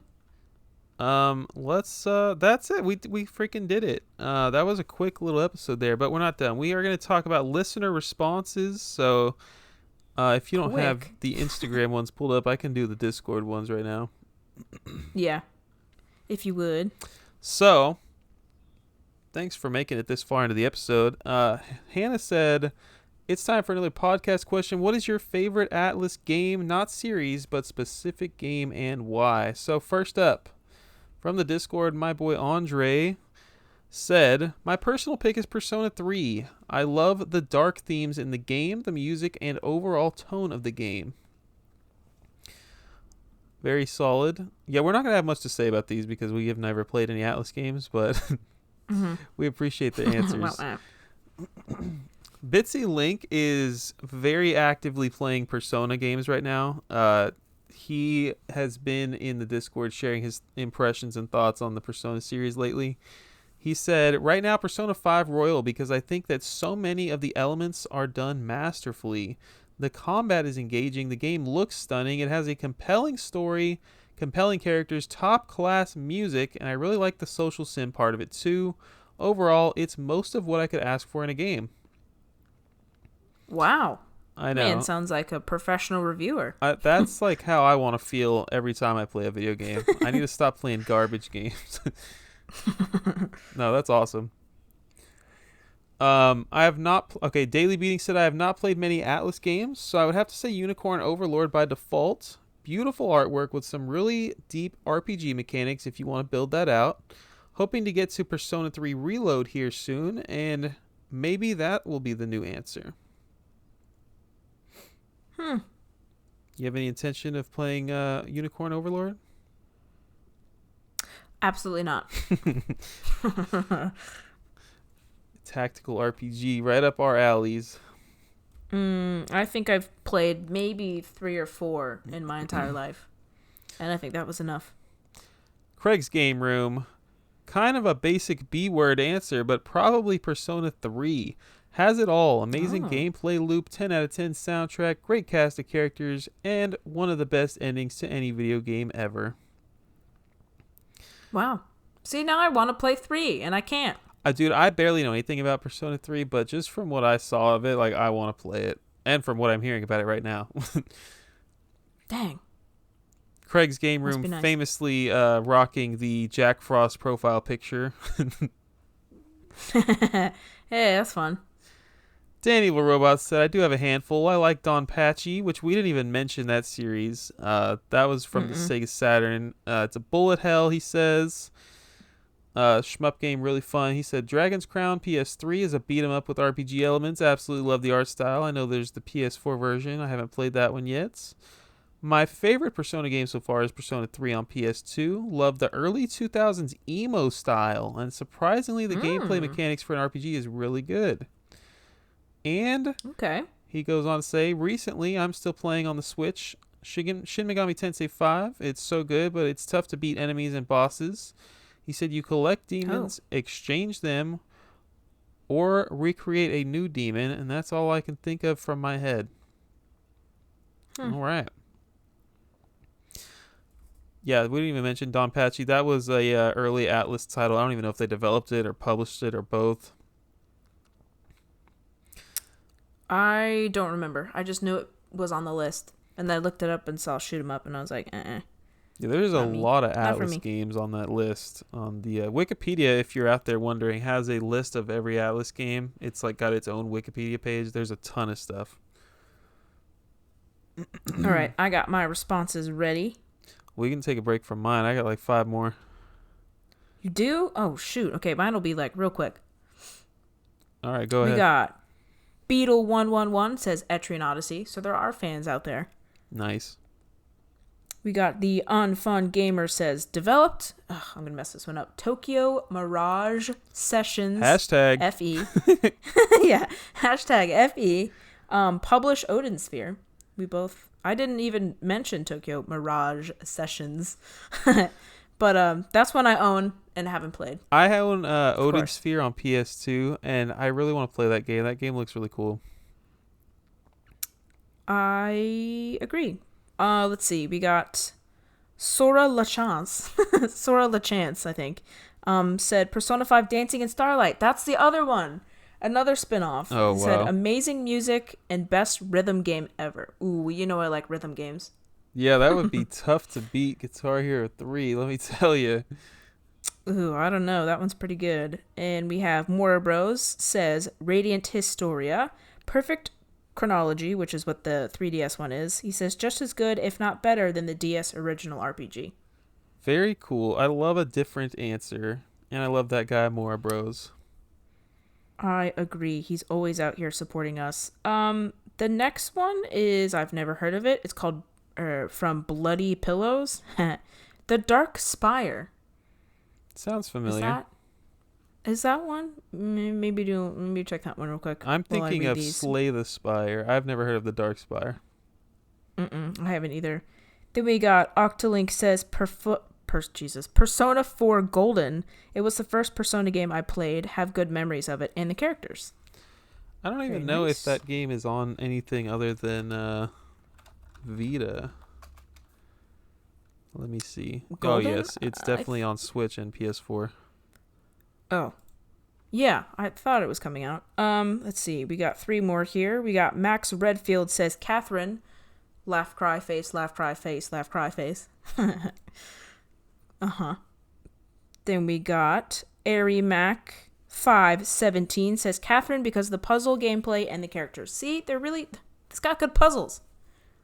It's not all about the boobies. It's a freaking good puzzle game. Just about to say it's not all about the tits. Okay. We got finally Real Chunky Monkey says Persona 5 Royal. Fair enough. Not Perfona. Very nice. That's all the responses I got. Always look. Every month I try to ask a question, although I've been slacking recently. Don't know what to ask for next month. But yeah, thank you for all your responses, as usual. I had no idea Persona 4 was on PS2, so I'm way out of line here. Oh man, what about Dark Spire? Oh yeah, Dark Spire. The Dark Spire, a Japanese RPG developed by Success for the Nintendo DS, and it came out in the US. Ooh. Published by Atlus? Published by Atlus, developed by Success, came out in 2009 here, which is quite late for the, well, I think 3DS was like 2011, so not that late. Gosh, that one slipped through the cracks. Wow, you literally texted me about Bard's Tale and Wizardry today. It says, this is a throwback to old first-person dungeon crawler RPGs such as Bard's Tale or Wizardry. See? They came up in like everything that I was looking at. That's interesting. Mm-hmm. Cool. Any hoodles? I love a different answer. Appreciate it. I agree. Good on him. A few more from the Discord. We got Catman said, I hope I'm not too late, but Persona 3 and 5 have to be my favorites. People don't like 4. No one has said Persona 4. Well, I just had one, Persona 4 Golden. Oh, that's true. We were just talking about it. The story, music, and characters are all amazing. Just good games in general. Appreciate it, Catman. We've got X Button Gaming. Oh, this one's really good. I gotta sit up for this one.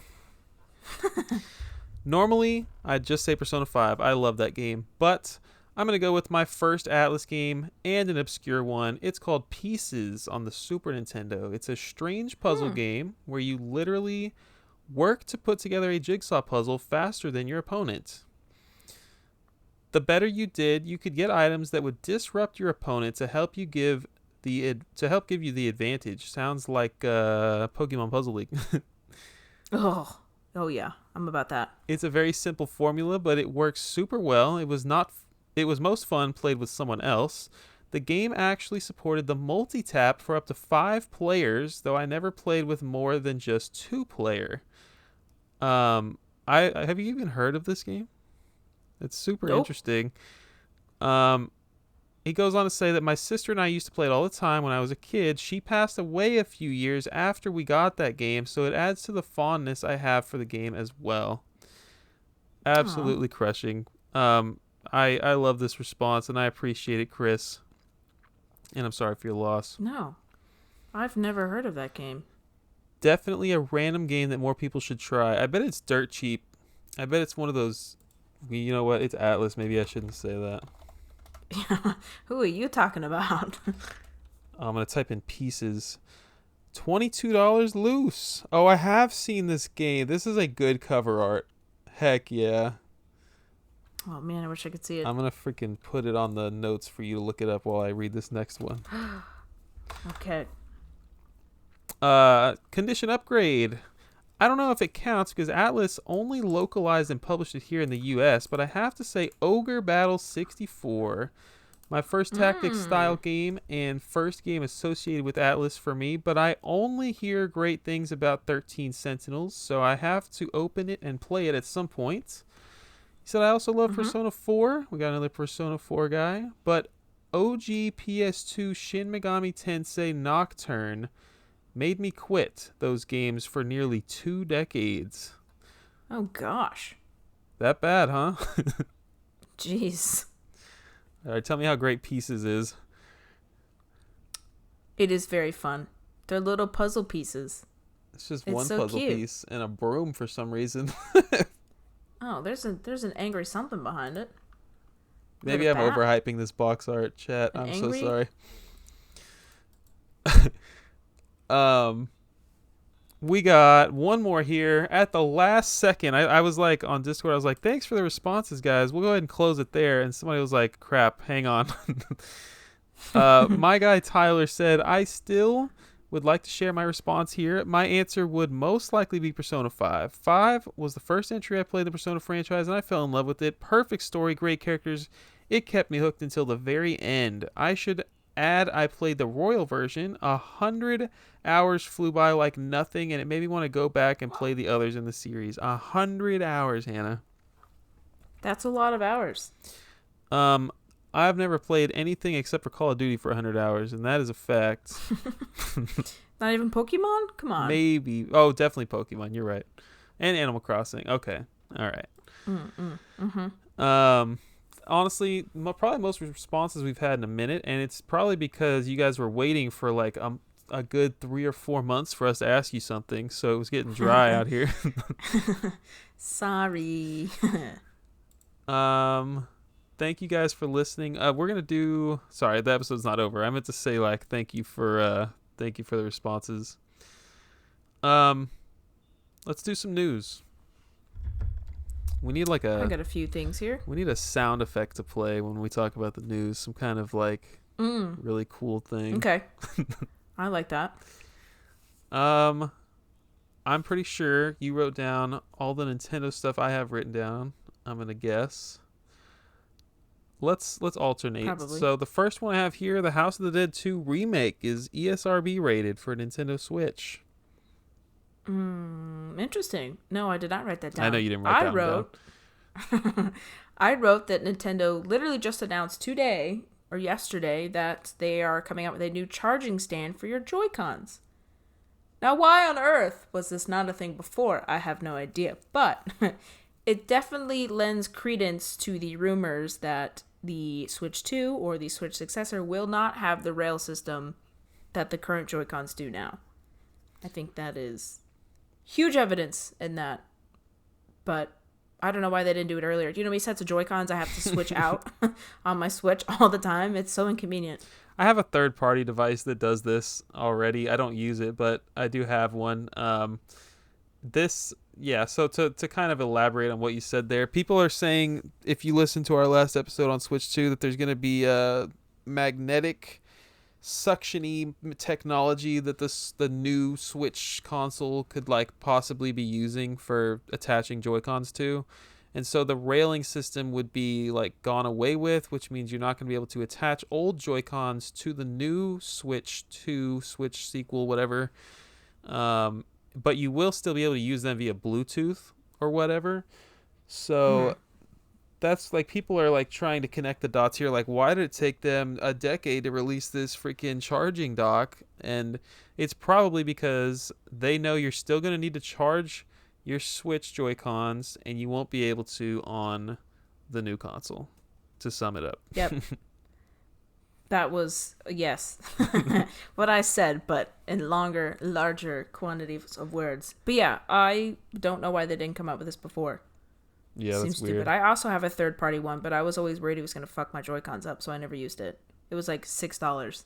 It's like, You should be worried. Yeah, that's exactly why I didn't use it. New NSO drop. We're getting a lot lately, I feel like. I feel like we used to have like a long few months between drops, but we got 3 Starfy Mm-hmm. games, Japanese exclusive Game Boy Advance games on the NSO now. Oh, oh, Cute little I guy. did see that, and I didn't write that down. He is cute. He's like the star that Kirby rides on. Has his little cart. I don't know if Nintendo develops those, but I'm pretty sure they are Nintendo published. There's also a DS game, right? Yeah, that's the only Starfleet one DS game. America got, was the DS one. Oh, oh, that's why I know it. I did not write that. I don't think I mentioned this last time, but there's Mega Man's coming, or did I say that one last time? We might have. I think we did. There's 5 GB Mega Mans. Yeah, if you're a Mega Man fan, you're eating good. What do I have here? We have the Analog Pocket dropped a new aluminum limited edition console. You familiar with the Analog Pocket? Whoa. Yeah, it's like the Game Boy Color It's third party this, thing yeah, it's third party. emulator. Yeah, it plays your actual cartridges, and you can also like download ROMs. It's like this super cool machine. But they just dropped this new aluminum version, and they want $500 for it. And every Whoa. Analog Pocket drop is like gone in seconds, and this thing is still listed because no one is spending $500 on this thing. $500. What's the normal price for these? I Oh, thought it was like 200. I want to say like 250. This is like you're asking someone to buy a PS5 worth of money right here for this thing. It's ridiculous. Absolutely not. Yeah, That's crazy. looks cool though. That's all the news that I had. Oh no, I lied. I'm a big fat liar. You remember the scary, mysterious paper bag smiley guy Who is on Emio? Twitter? Who is yeah. Well, that video turned out to be a tease for a new Famicom Detective Club game. Yep. Very exciting.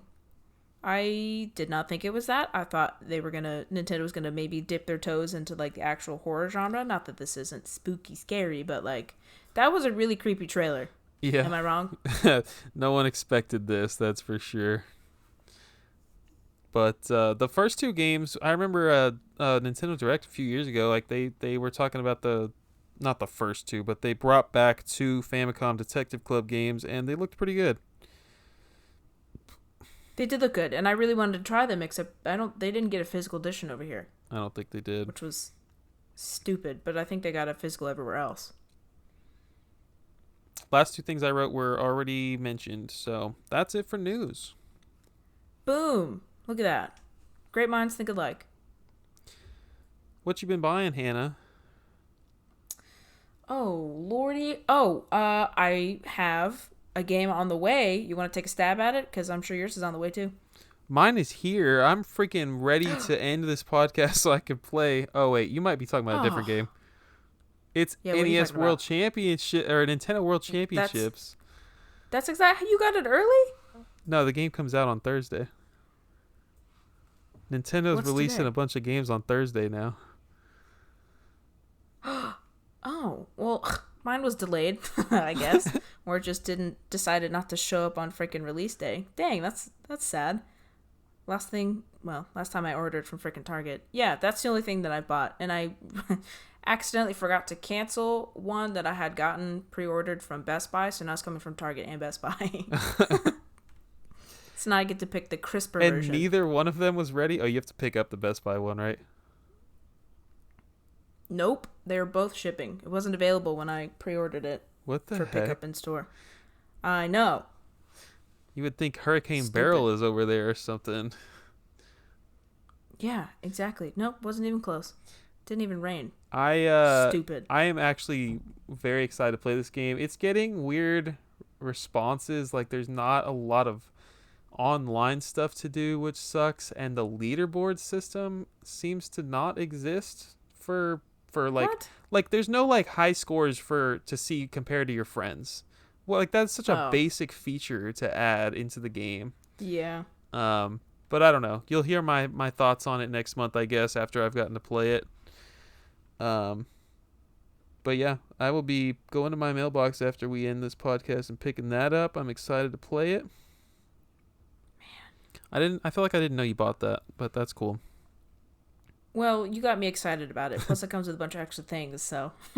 It's a cool addition. Yeah. So in the Discord, if anyone's listening and is interested, we are going to be like sharing our high scores and competing a little bit. So I made a special channel in the Discord dedicated to this game. So feel free to join. It's free. The Discord is free, I mean. That'd be fun. I will definitely not be competing because I'm sure my scores will just be trash. But you know what? I will root for you guys. I bought this game right here. I might have mentioned it. I don't think it was here yet. I bought Castlevania Legends for the Game Boy. Complete in box. It's beautiful. Whoa. That looks crispy. Yeah, they came with an acrylic case. Damn. Which I don't have any acrylic cases, but this thing is really cool. And look at like it just slides off the top. And it's like a magnet. You see that? And then you take the game out. Whoa. I know you guys can't see it if you're listening, but holy smokes. that was a big purchase. My friend Tyler found it at his local store, and I told him I'd been wanting to get that one, so he was able to pick it up for me. I got Chibi Robo on the GameCube. Ooh. Started playing that. A nice copy too. Started playing that on stream last night. It's a weird game. It's very calming and relaxing, but it's a weird little title for sure. Interesting. And then I'm not going to go through these, but I did buy a nice stack of trash from Whatnot. I don't know if any of you guys buy from Whatnot, but it's a waste of time, honestly. I really don't like this app. But they have some deals sometimes. If you're not familiar with Whatnot, it's basically just auctions, like live auctions on a live stream. So somebody is on their phone with their camera on, and they're like, all right, let's start the bidding, and it goes through the app, and it's like, all right, you place your bids, and it lasts for like 30 seconds or 15 seconds, and you bid on video games or trading cards or shoes or whatever stupid collectibles you want to waste your money on. And coins. And yeah, that's what Whatnot is, but it's so annoying, like just sitting around waiting for someone to list the item you want. It's just go buy it now on eBay. Just save the time and just go buy from eBay. Oh man. But yeah, I saw a guy I know from Instagram was doing a stream on Whatnot. It was like a July 4th stream, and I was just sitting around doing nothing, and I got a bunch of stuff for $1 or $2, and it was really cool. I was pleased. I'll buy anything for $1. Doesn't sound like a waste of time then, eh? This one time, it was not a waste of time. Tell me what you've been playing. I think I talked about this last time. Well, maybe not. I got into Pokemon Puzzle League again because I played it when I visited you in Texas, and then I couldn't let it go. That there was an extra difficulty that I hadn't completed. And so I went back, and I'm doing very hard now on everything, and my gosh, by golly, it's very hard. I'm on, what is it, Giovanni on very hard on the just the regular old story or whatnot in it. I think I've done it like 30 times. I've lost it. That's awesome. I no longer have the edge I had when I was like 10 years old and I beat the game. I'm rusty. I guess I don't need to talk about my love for this game every episode, but I do love that freaking game. I'm telling you, it's so good. Yeah. It's so good. That's it? But yeah, it's kicking my ass. Oh, and then Dokapon, we're playing that, but I reserve that until next episode. Dokapon, yeah, that game's pretty cool, but we have a lot of playing to do, so we keep saying next episode. We got a lot of playing to do before then, so we got that. It's a chance it could be pushed to September, but let's just plan for August. We got that. We totally got that. Yeah, that game is on Switch, and you guys can pick it up and play alongside us if you are interested. But we'll be talking about that next month probably. Yep. So I put like 8 hours into Final Fantasy VII. I made a lot of progress in that freaking game. Mm-hmm. That was all in one day, mind you. I had a day off on Friday after July 4th, and I just sat in front of the TV and played Final Fantasy VII for a long, long time. Sheesh. How long are you into it now? 40 hours almost? I don't 50? remember. 60? I'm less than that, way less than that. I don't even think I'm 30 Really? hours in yet. Oh, no. But yeah, it's a lot of fun. It's a good time. I got a game over that set me back an hour. Gotta love old games. Oh, absolutely not. Nope. It's a good time. I'll talk all about it when I finish it, whenever that is. No. Switch Sports. I've been playing that, believe it or not. Basketball? I did barely scratch the surface on basketball. I didn't even realize it was out, but I did play a little basketball. Mostly playing golf. My roommate and I play real life golf. We've been playing some Switch Sports golf. Played a little tennis, a little bowling, a little basketball. Wow. No boxing? No boxing on that game, Hannah. Why? Because they already made That arms. was the best part. Oh. Wow. Interesting. It's interesting that I thought boxing was like everyone's favorite on Wii Sports. I don't That shit think was so. awesome. I think that might have been everyone's least favorite. Really? I don't know. Man, guess I was in the minority.